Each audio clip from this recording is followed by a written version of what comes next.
अस्सलाम वालेकुम। ख़ुद को वक्त दें, सभी मामलात अपने अल्लाह पे छोड़ दें।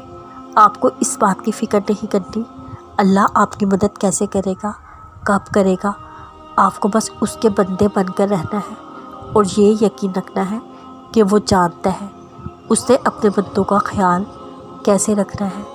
क्या आपने सुना नहीं, अल्लाह ने अपने बंदों से कुरान पे क्या वादा किया है। जो ईमान लाते हैं, सीधी राह पर चलते हैं, वो जान ले अल्लाह बख्शने वाला, प्यार करने वाला है।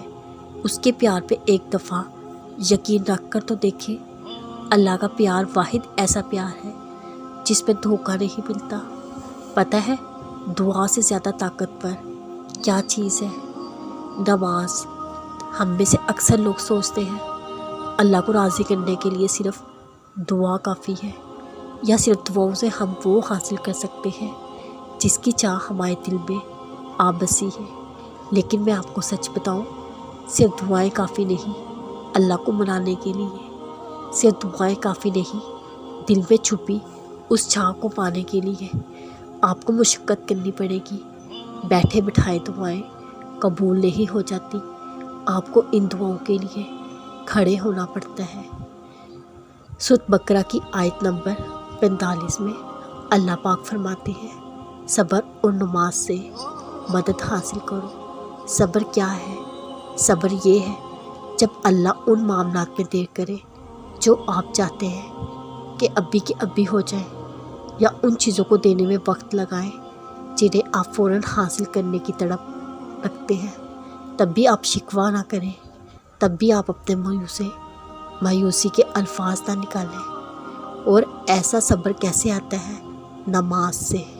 जब आप नमाज में कहते हैं इय्याका नअबुदु व इय्याका नस्ताईन, तो आप दो बातों का इतराफ़ करते हैं। अल्लाह से पहली हम तेरी ही इबादत करते हैं। इबादत क्या है? अताअत और फरमाबरदारी। अताअत और फरमाबरदारी सिर्फ सजदों तक महदूद नहीं।